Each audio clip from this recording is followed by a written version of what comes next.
O Novo Testamento.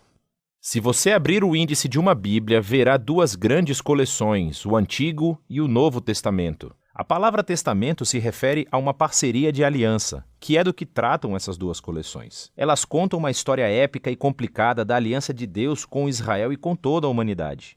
O Antigo Testamento é chamado de Tanar na tradição judaica. É uma coleção unificada de 39 textos israelitas que foram escritos ao longo de mais de 1000 anos. Por outro lado, os 27 livros do Novo Testamento surgiram num período de 30 a 40 anos. Todos eles foram escritos pela primeira geração de seguidores de Jesus. Desde o início, as comunidades cristãs começaram a reunir e ler esses textos com o Antigo Testamento como uma história unificada que leva a Jesus. O Novo Testamento começa com 4 livros narrativos que, em conjunto, são chamados de o Evangelho. Eles contam a história da vida, morte e ressurreição de Jesus de Nazaré como um anúncio de boas novas. Eles são seguidos por um 5º trabalho narrativo, chamado Atos dos Apóstolos. Aqui, o Jesus ressurreto dá uma tarefa aos apóstolos, uma palavra que significa enviados. Eles são nomeados como representantes de Jesus para espalhar suas boas novas em todo o mundo antigo. Depois de Atos, vem uma coleção de cartas dos apóstolos. Foram escritas para oferecer ensino e orientação para as comunidades de seguidores de Jesus, as igrejas. Existem 13 cartas conectadas ao apóstolo Paulo e não estão organizadas na ordem que foram escritas, mas da mais longa à mais curta. Depois tem a carta aos Hebreus, escrita por um colaborador próximo aos apóstolos, mais anônimo. Depois temos as cartas de Tiago, Judas, Pedro e João. 2 eram irmãos de Jesus e 2 estavam entre os seus primeiros seguidores.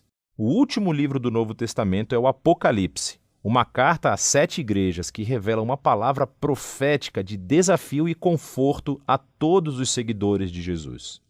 Então, esses são os livros do Novo Testamento. Mas do que falam?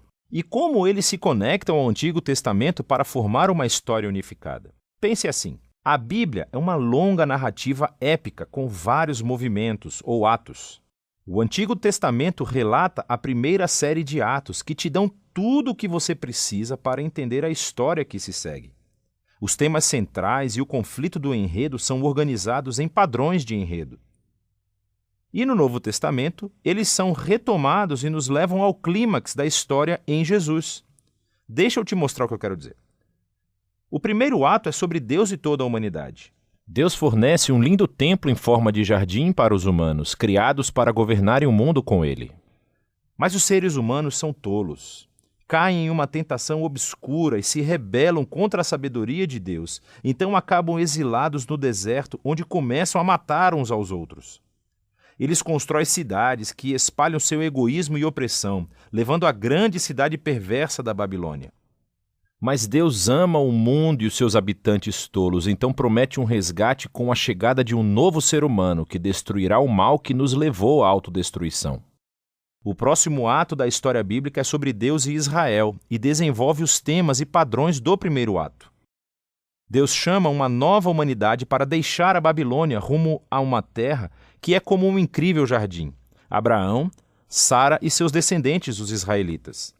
Deus promete que, por meio dele, sua bênção será restaurada a todas as nações. Com certeza, estes são os novos seres humanos que estamos esperando. Mas os israelitas repetem a rebelião da humanidade contra Deus, construindo as suas próprias cidades violentas que levam à autodestruição e a outro exílio na Babilônia.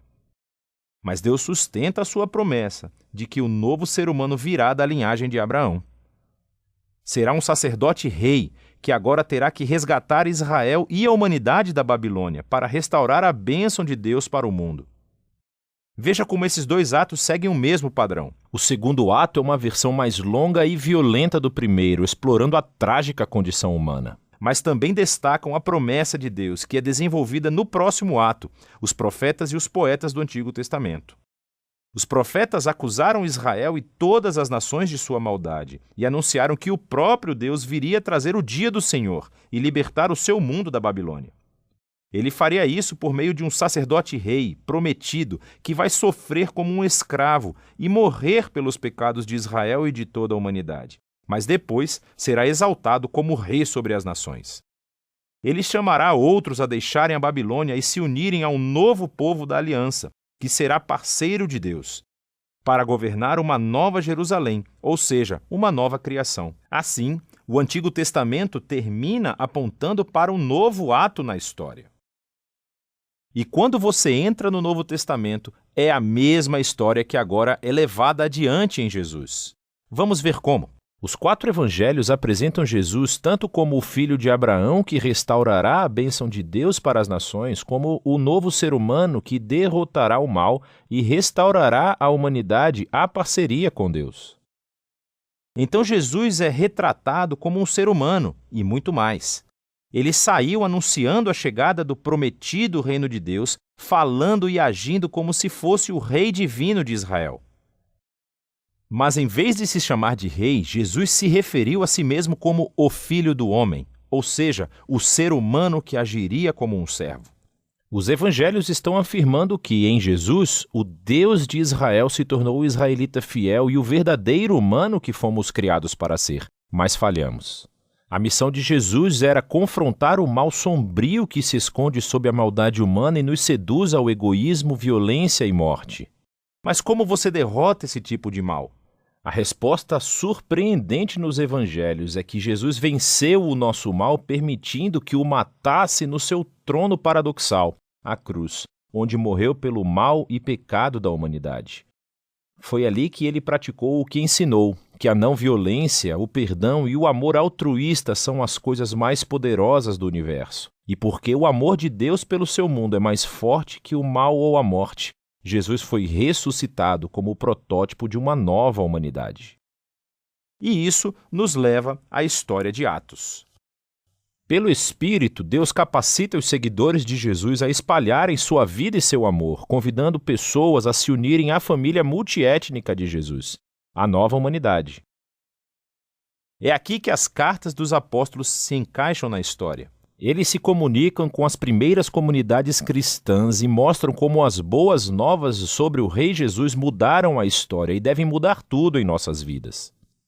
Também explicaram as boas novas se referindo às histórias do Antigo Testamento e às de Jesus, mostrando como ver nossas próprias vidas como parte da história bíblica. Toda a humanidade está em um exílio babilônico, mas Jesus veio criar um novo lar. Todos vivemos em diferentes tipos de escravidão egípcia, no egoísmo e pecado, mas Jesus morreu como o Cordeiro da Páscoa para nos levar à Terra Prometida. Nossa velha humanidade está destinada ao pó da morte, mas a ressurreição de Jesus abriu um novo futuro para uma nova humanidade. Vivemos na era maligna atual, mas com Jesus e o Espírito uma nova criação está surgindo. Isso nos leva ao livro do Apocalipse, no qual toda a história bíblica se reúne com simbolismo e imagens fortes. Jesus é retratado como um cordeiro ensanguentado que é exaltado como o rei divino do mundo. Ele está tirando seu povo da escravidão e exílio na Babilônia. Ao resistirem à influência da Babilônia, pode ser que eles tenham que sofrer ao lado do seu líder que foi morto. Mas quando você segue o Rei ressurreto, nem a morte pode impedir a nova criação, retratada como um novo templo-jardim de Jerusalém, o lar da humanidade depois do seu longo exílio. Então, na última página da Bíblia, céu e terra são reunidos e os novos seres humanos assumem sua tarefa designada desde o início, governar o mundo juntos no amor e poder de Deus. O Novo Testamento é uma coleção incrível de documentos. Representam o testemunho dos apóstolos que nos leva ao Jesus ressurreto. E por meio do Espírito, essas palavras humanas se tornam uma palavra divina de esperança do primeiro século para o 21. Cada livro mostra como Deus em Jesus e no Espírito está levando o mundo ao seu destino em uma criação renovada. Assim, o fim da história é o início de uma nova, que ainda está para ser contada. E é disso que se trata o Novo Testamento.